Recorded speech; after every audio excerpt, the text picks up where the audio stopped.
Welcome to Theoretical Physics, a course I'm teaching at UNC Asheville, spring of 2020. Today's class is going to be on convolution, and I'd like to take the opportunity to talk about the philosophy of the second part of my class. What we're looking at is preparation for graduate school in mathematical physics, and a lot of items in the second part of this course come together in a chapter later called the Green's function. So what we're going to be doing later is taking a differential equation, and a differential equation in physics, you're going to have some source term or some force term that you're putting into the system. For example, in mechanics, the force that you're going to apply to a system, or in, let's say, electricity, you're charging a capacitor or some kind of function of driving charge onto plates for charging a capacitor. So what we're going to do is put the driving force or the source function as a delta function, an impulse, and then we're going to solve the differential equation by taking the Fourier transform, translating that equation, transforming it into an algebraic equation, solve the algebraic equation, but that will require later, after that, an inverse transform to get back to the regular space, and there we'll need complex integration. And when we get the result, will be the Green's function, which is a convolution. So you see that the delta function that we talked about, the Fourier transform, which built on the Fourier series, and we're looking at here the complex integrations to come, a couple of sections on complex variables, and the Green's function all brings it together. So that's where we're heading for this. That's the logic. Now, my intuition brought me to Dr. Maddock at MIT in his courses because I wanted to do Laplace transforms and convolution, since the convolution is a way of seeing the Green's function from a different perspective. Also, it gives a little more engineering insight, since engineers like Laplace transforms. So we're going to be doing that.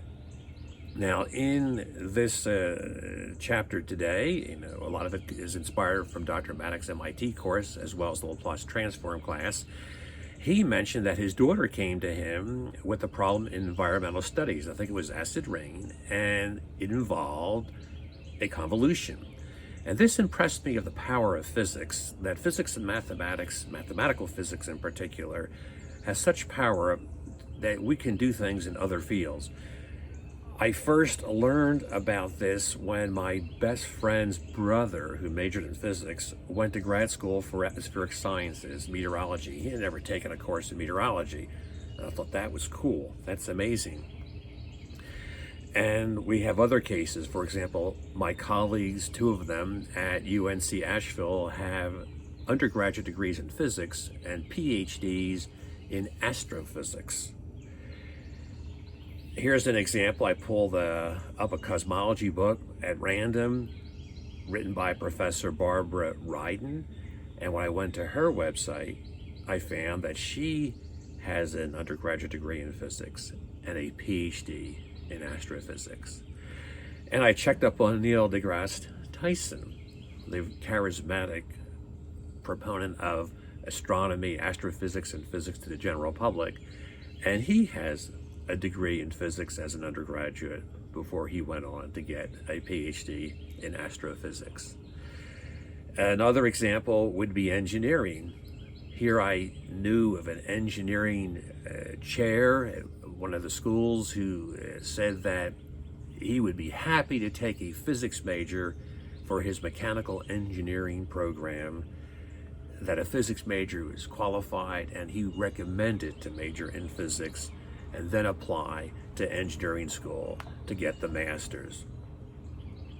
Another example is when I was in grad school, a close friend of mine, Kabir, was studying econometrics.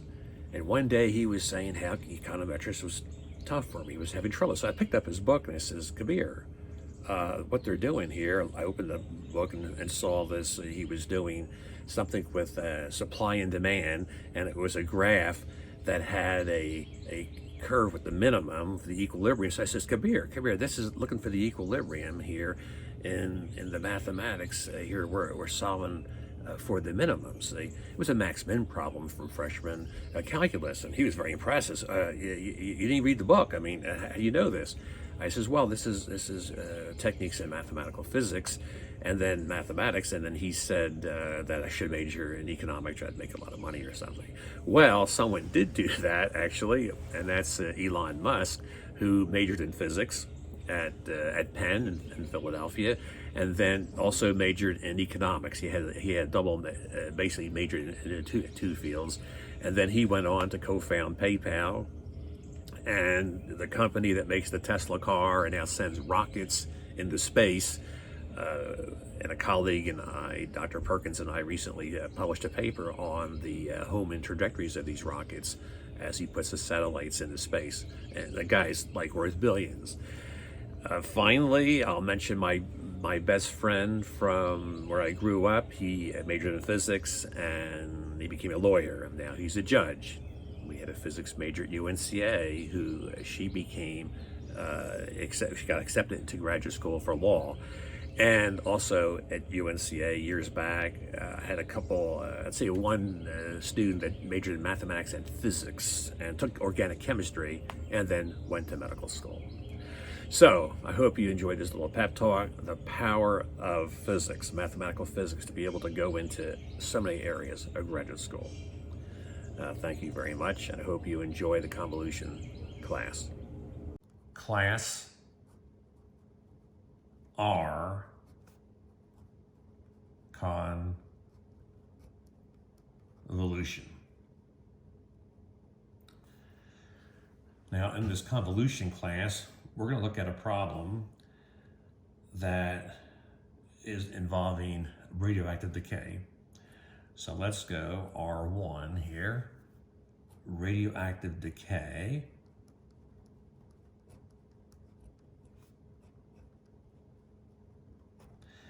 And here, what we're looking at is if we have an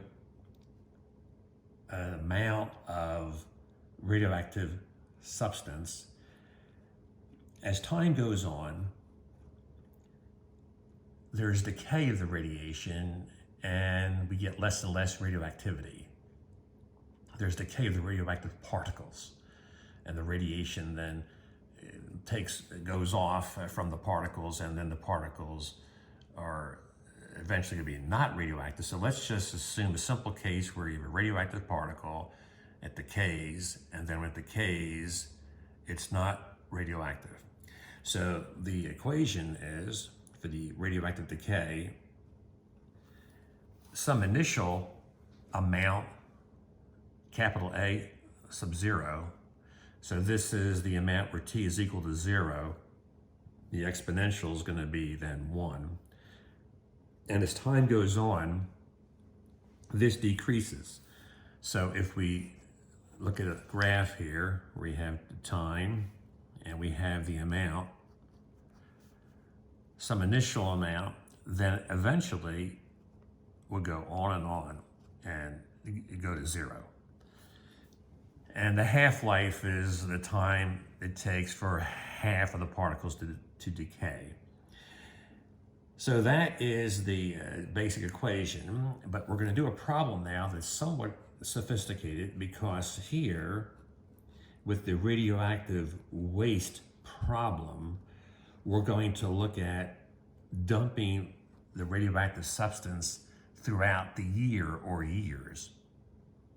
See, if you just dumped one amount, you'd have this simple case here. But suppose you come back in a week and dump some more. Well, then that's going to behave like this equation. But then the other stuff that you dumped earlier is still decaying. And then you dump some more the next day and the next day. And wow, this is like really complicated. Like there's all these decays going on for the various amounts you're dumping. How do you keep track of this stuff? This is a very, very important problem in environmental studies, environmental science. And here we see the power of physics and mathematical physics to address this problem. So we are needed in places that study this sort of thing, since the sophistication of the mathematics and the physics is within the grasp of the physics major. So let's consider here a dumping function, and the dumping function adds radioactive substance to the pile, and then it immediately starts to decay according to this kind of an equation. So we will set up a timeline, and now we have to have two time variables. We have to have the variable where you dump something at a certain time, and then time later, the question is how much is left. So we will consider u as a time variable, and then t will also be a time variable, but t will represent like the time that we look at the stuff to see how much is left. So let's consider here u1, beginning of the time intervals, u2, and then here ui, and then ui plus 1, and some u, which would be equal to t when we're looking at things later. And the dumping will be, up to that point. So here, between ui and ui plus 1, that time, let's call that delta u. And the function, the dumping function at fui, if we take that dumping function, the dumping function is like how much you dump like per time. So you need to multiply by time to find out how much you dump, but since you're dumping different amounts, you want to do it delta, a real small interval to get the result. So here, this would be delta u. So this is the amount that we dump. The amount dumped in time, delta u. And if that's small, that time interval, then this is a good approximation as to what we dump. Now we're going to take the delta u, to go to 0 later and have some integral, but let's do the sum first.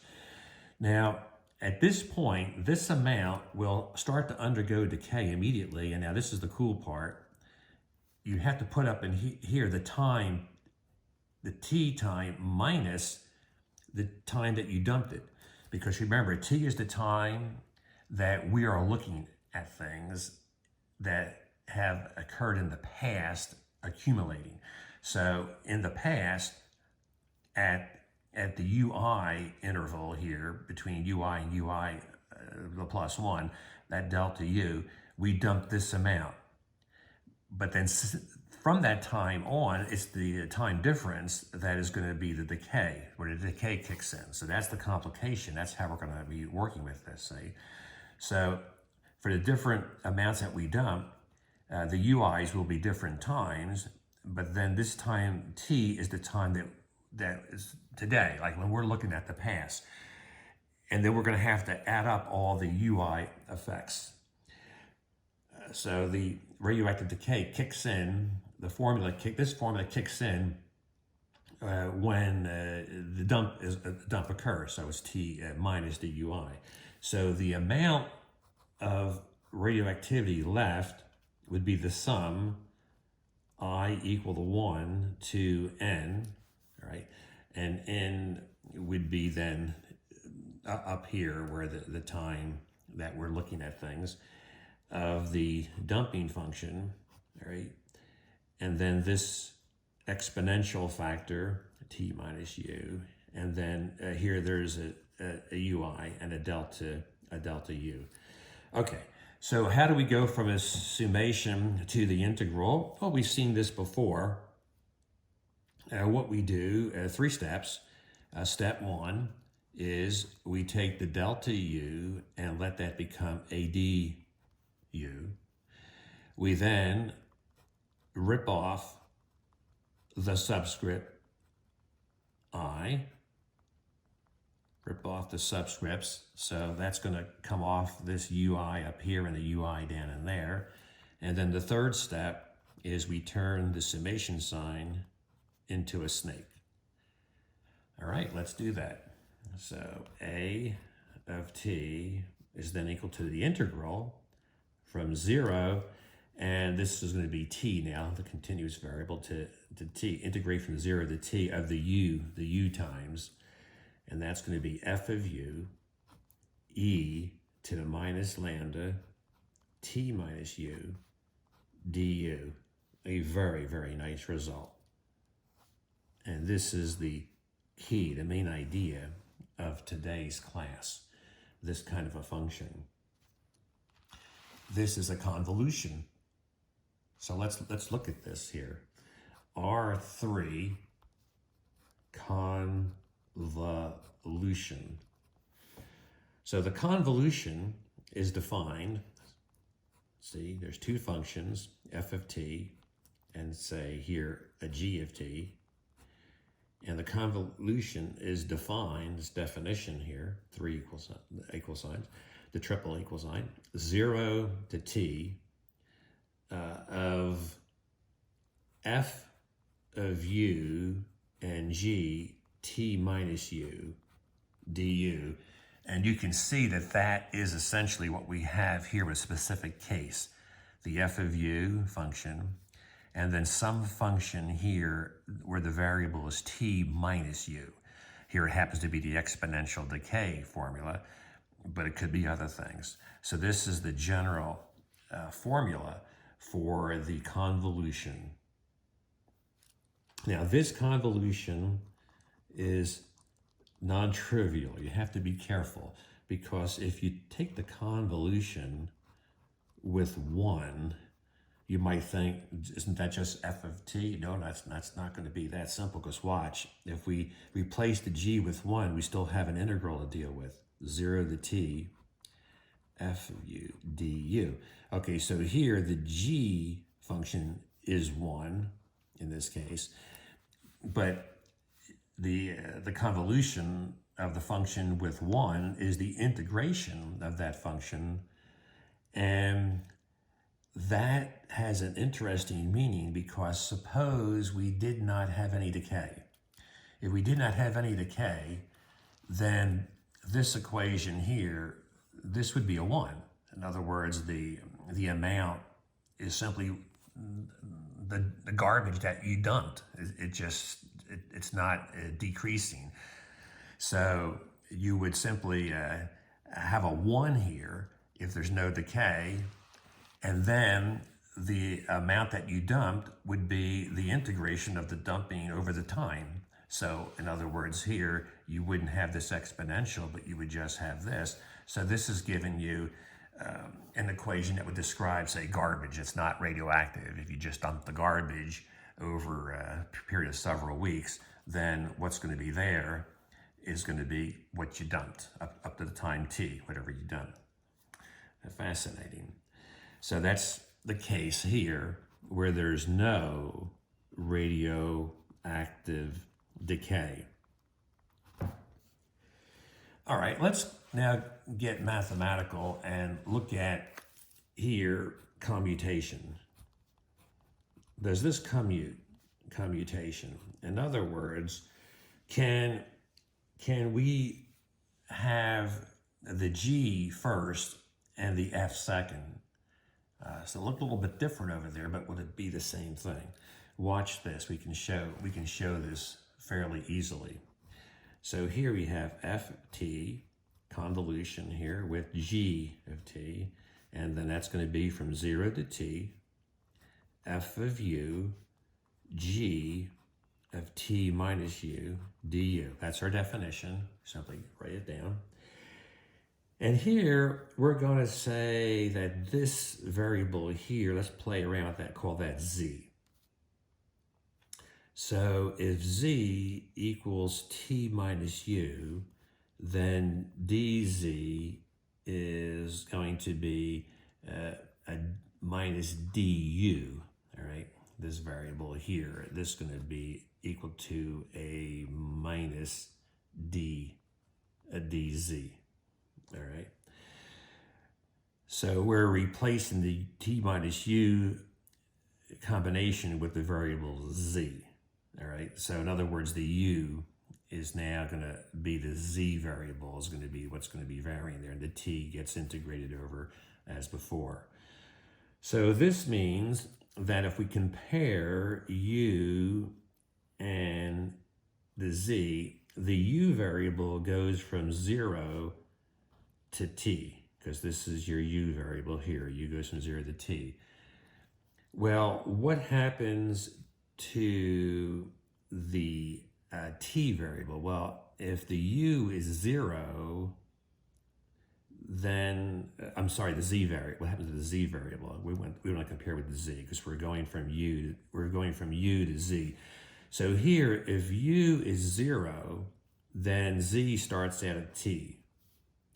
Then when u grows up to be t, t minus t is 0, we get then 0. So we're not touching the t here. That's going to get integrated over.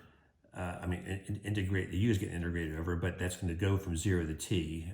The t is this top value, so we're integrating over the u. So in that sense, you can think of the t as like a constant regardless, and the z is going to vary because u varies. And then here is the way to transform the variable. So when we do that, then we're going to get, for the convolution, all right, here, we're going to get an integral from t to 0. And then what is the u? Well, let's see. If z is t minus u, u, if you bring it on the other side, is t minus z. So that's going to go up in there. All right, so if we do that, we get the f of t minus z times g of z. And then this is a minus dz coming from up here.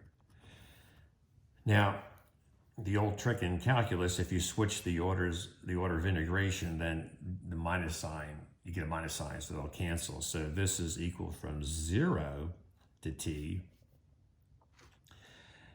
f of t minus z, gz dz. All right.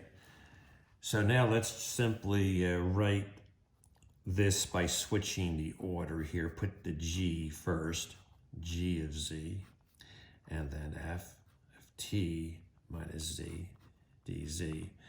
And now if we compare that with this equation here, we have the variable now z is being integrated over. The f of u is a g of z here, but this is the same definition of the convolution with the g first, and see the f with the t minus the integration variable. So this is equal to the convolution where you have gt convolution with ft, and we have now shown that it doesn't matter which function you put first, you have the same equality. So you have commutation being satisfied by the convolution. All right, let's now look at something insightful with Laplace transforms. All right, so Laplace transforms helps us connect to the convolution. So let's go to R5 here. And this is the convolution. The convolution and Laplace transforms.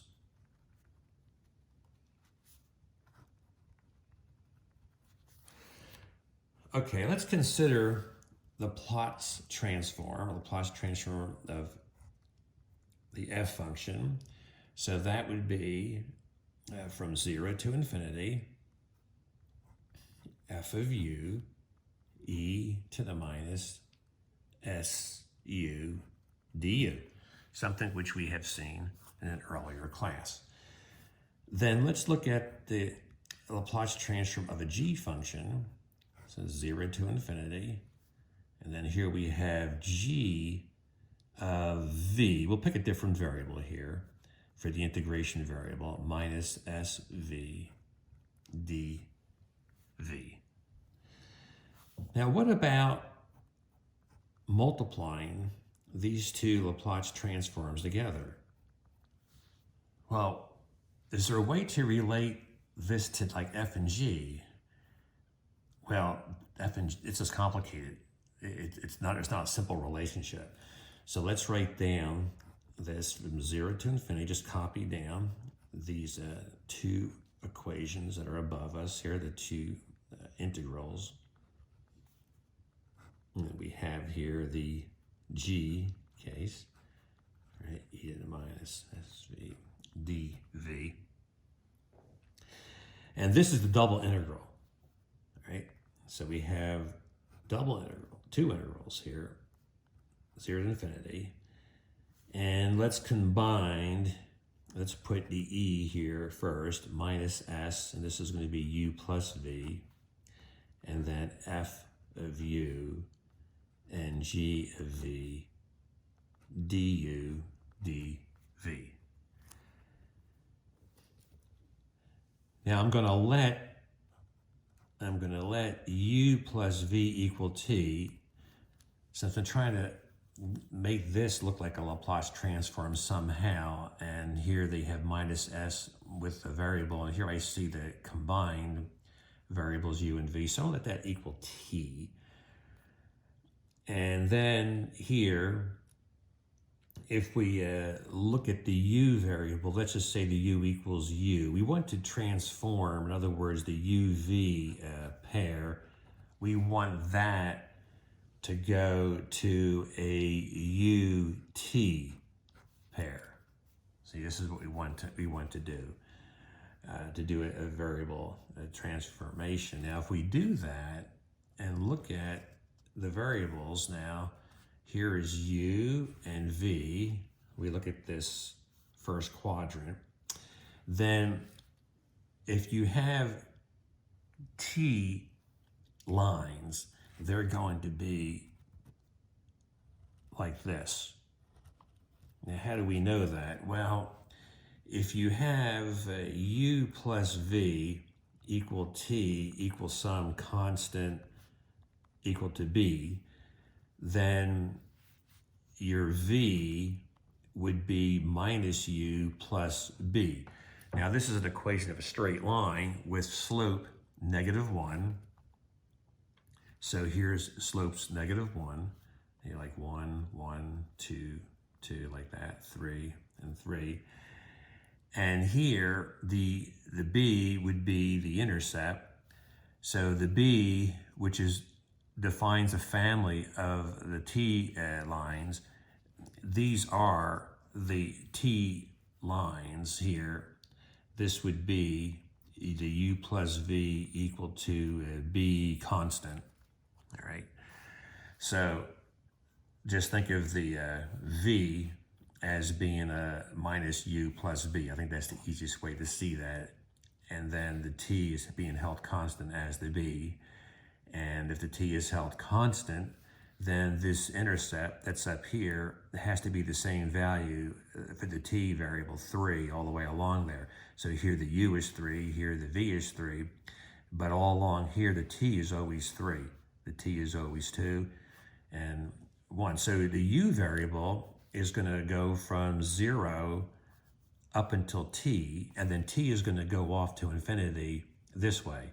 This is going to be t increasing and to infinity. So u is going to go from 0 to t, and then t is going to go from 0 to infinity. Let's now apply that. And then here, if you look at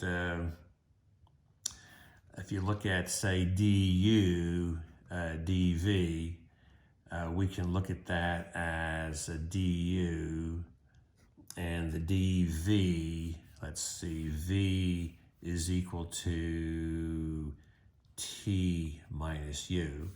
So that would be a dt, like minus du. If I did this sort of in general, mathematically, then this is what's going to rule, because du times du, that's a du squared, that'll run off to infinity, faster, and we can neglect that when we set up the differentials. So therefore, we can look at the result, capital F of S, capital G of S, as equal to integral, the t integral is going to go from 0 to infinity. See, t is going to run off to infinity. And let's go ahead and factor out this u plus v is now t variable, so that can come out. And then the other integral here is the u one, which goes from 0 to t. And that's going to be f of u. And then the g, what is that v? It's t minus u. T minus u du. So we have this one, and then the dt for the other integral. But guess what this is? This is the convolution. This is the convolution of f and g. This is a very profound result, because what we're saying here is that the Laplace transform of the f function, which is given up here, times the Laplace transform of the g function, which is given up here, is equal to the Laplace transform of the convolution. So this is the Laplace transform of whatever's in here, and that's the convolution. So the Laplace transform of the convolution, and that's very, very deep mathematical relationship with the convolution and Laplace transforms. It's a wonderful result. So here is the convolution. You take the Laplace transform of the convolution, and that's equal to the product of the Laplace transforms of the individual functions. So, nice relationship. Before we finish up for today, I'd like to show you a cool relationship with power series. So convolution and power series. Well, let's look at the power series. A of x equal to some power series from k going from 0 to infinity of a sub k, x sub k, super s script k to that power. And then some b of x is equal to, we'll pick a different summation variable, L equals 0 to infinity, b sub L, x to L. And this is analogous to our functions, like the f of t and say the g of t. Remember that we saw that a power series can be used to get insight as to what a Laplace transform is. We saw that in the earlier class. But what we'd like to do now is take the product of these two, just like we did the product of the Laplace transforms. We're taking the product now of the power series, and instead of having two integrals multiplying, we have two power series multiplying. So the k goes from 0 to infinity, and the L goes from 0 to infinity, and we have the a sub k, the b sub L, and the x to the k plus L power. Now, is there a relationship between what this is, say some, say c of x function? How does this power series here, say if we have going from, say we have n go from 0 to infinity, and the little cn's, x to the n. How do the c's relate to the a's and the b's? Not a simple relationship. Definitely not a simple relationship. So how do we figure out what that relationship is, though? Well, let's look at this n equal to k plus L. All right, there's the n and see k plus l, so I can kind of get this into this form. Now that's going to kind of mess up these a little bit, so watch what happens here. We're going to have then for the c of x case, we're going to be looking at two summations here, two summations. And this first one, I'm not going to put down what they are yet. This is AK. This next one, L is equal to n minus k. So this is n minus k, and this is x to the n. But now how do these go? How does n go? I know it starts at 0, k starts at 0, but where do they end up? All right, well, this goes to a nice analysis that's analogous to what we did before. If we put k along the horizontal and L here, and this is 0, 1, 2, 3, 4, 1, 2, 3, 4. When L plus k plus L, or k plus L plus k, and that's equal to n here. When n is a constant held fixed, then you're getting the same result as before. You have these lines. So these are the lines of constant n. For example, if n equals 4, then if you're at the vertical axis, it's all going to be L, k is going to be 0. If you're at the other extreme here, k is 4, L is 0. And then in between here, you're going to basically have the constraint that this is going to be, n is going to be 4. It's the 4. It's a family of n's. And then n is going to shoot off to infinity. So k is going to go from 0 to n. Say, this is like the nth case, say, and this is the nth case. Then the n will go off to infinity from 0. So that means n goes from 0 to infinity, and k goes from 0 to n. So then here, this has to be the Cn, the coefficients for the C case. And let's write that out. Cn is the summation. K goes from 0 to n, a sub k, b n minus k. And what we'll do here is let delta k which is equal to 1. And this here, if I just cover this, this is the power series version of the convolution right there. So this here is a convolution in power series language, not the continuous case. Now watch how we can get the continuous case by our 3 steps. We let the delta k be a decay, and then here what we do is we make these functions. So this is going to be a function of k, because we want to rip off the subscripts. Remember, that's the second rule. The rules here, you're going to have delta k go to dk, and then we're going to have the rip off subscripts and replace those with continuous variables. So we would then do that's step 2. Here's a step 1.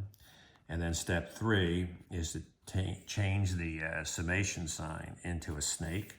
So if we do that, we then go from k equals 0 to n. But if you look at this here, this is the convolution. This is the convolution. See this c of n now, this function here. This is a convolution, and we see a nice connection here between the power series and the convolution. So that's equivalent to, say, what we had here for the convolution, ft and gt, is some integral from 0 to t, f of u, and then g of u minus t du. So there's the correspondency that you have here with the convolution. So convolution arrived at with power series gives us a lot of insight. I'm signing off for now. I hope you enjoyed this class.